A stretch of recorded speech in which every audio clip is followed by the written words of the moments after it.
2018 ci troviamo presso lo Spazio Murat, dove Volkswagen Centrum Bari lo scorso weekend ha presentato la nuova T-Roc. T-Roc è l'ultimo crossover della casa tedesca, costruito sulla base di altri modelli anche cugini, quali per esempio l'Audi Q2, e in particolare questa T-Roc si inserisce in un segmento piuttosto nuovo per Volkswagen, perché si trova a metà strada tra la cittadina Polo e un crossover leggermente più grande, quasi un SUV, il Tiguan.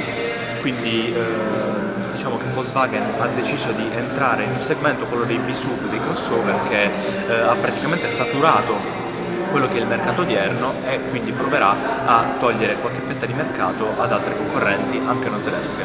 Andiamo un po' a vedere le linee di questo SUV, che soprattutto nel frontale presenta una griglia e dei fanali molto taglienti che ricordano molto il family feeling degli ultimi modelli di casa Volkswagen, quali anche ad esempio modelli più familiari tipo Passat o Arteon, ma non si discosta neanche troppo da modelli più piccoli, più appetibili, quali la Polo.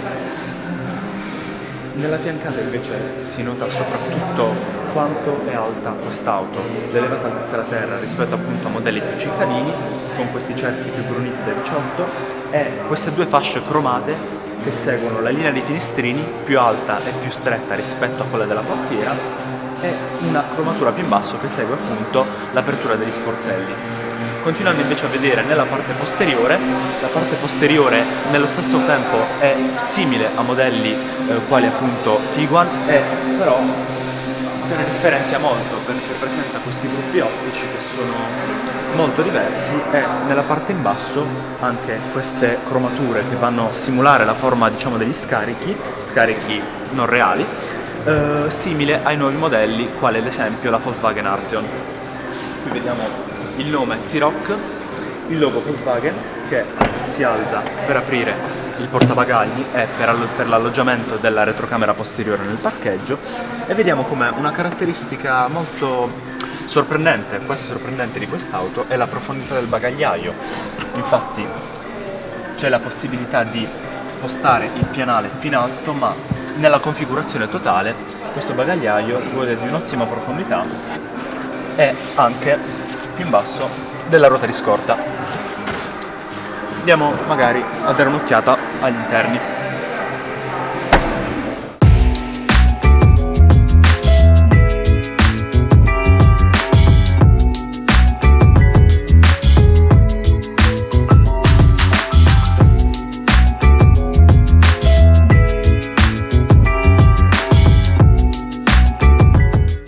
Spostandoci negli interni notiamo come la nuova T-Roc non si differenzia molto da altri modelli di punta e più blasonati del gruppo Volkswagen. Una cosa che mi ha colpito subito è la presenza, davanti ai miei occhi, di questo Virtual Cockpit molto grande. Virtual Cockpit che include due tondi, uno sulla destra per la velocità, per i chilometri orari appunto, velocità massima con fondo scala a 260 km orari. Al centro possiamo trovare, in questo momento non ci sono, possiamo trovare informazioni riguardanti la vettura, magari, non so se sì, compare la T-Roc in 3D e ci mostra gli sportelli aperti e l'eventuale bagagliaio aperto. Sulla sinistra troviamo il contagiri con linea rossa che inizia a 6.000 giri. Tutte le informazioni riguardo il trip, i chilometri, e nelle parti laterali, in analogico, troviamo il livello del carburante e la temperatura dell'acqua. Qui al centro c'è lo schermo dell'infotainment, devo dire, l'ho provato prima, ha dei tasti laterali touch, simili ad un modello di punta leggermente più lussuoso del marchio Volkswagen.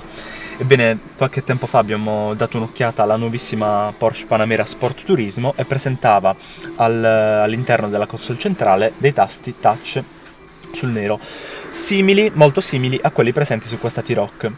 Andiamo un attimo a vedere qualche impostazione dell'infotainment.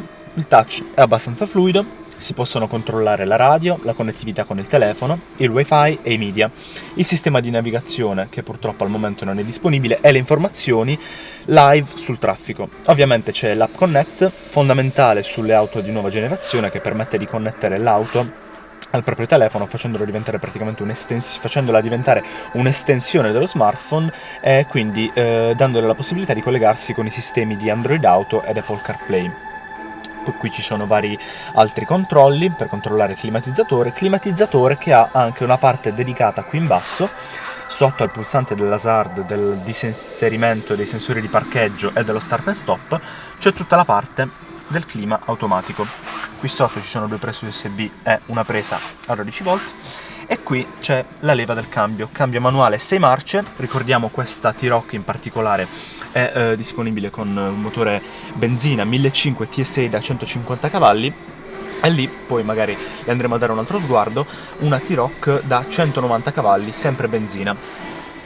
Il volante è un'altra caratteristica che mi ha colpito molto, perché ha dei pulsanti molto ben fatti anche dal punto di vista estetico, dai quali si può controllare la connettività con il telefono, quindi sia per i media sia per le telefonate, e da questo lato invece i pulsanti per regolare il limitatore di velocità e anche il cruise control.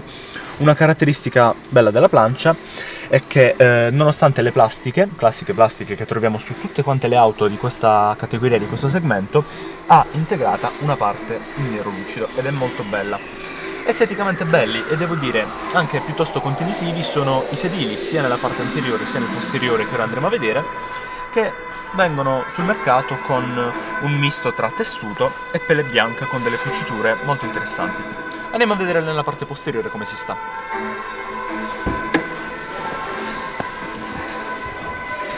Beh, dunque, nella parte posteriore la comodità non manca. Omologata per 5 persone, secondo me, poi magari in un test drive futuro lo vedremo meglio, si sta piuttosto comodi.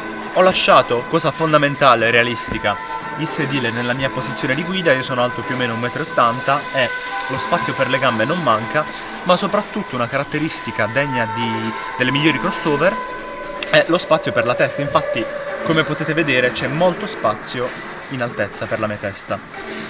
Il terzo sedile si può trasformare in un comodo poggiabraccio, con la possibilità di avere due portabicchieri, e qui troviamo le bocchette dell'aria condizionata con la regolazione e una presa da 12 volt, oltre ovviamente alla plafoniera qui in alto per controllare le luci dell'abitacolo.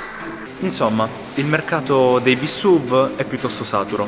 Volkswagen però vuol dire la sua ancora una volta, e anche in questo segmento, e ci prova con il T-Roc, che è un crossover di sicuro successo, perché riprende le linee del family feeling di altri modelli a cui si sono affezionati tutti quanti i possessori e non del marchio tedesco.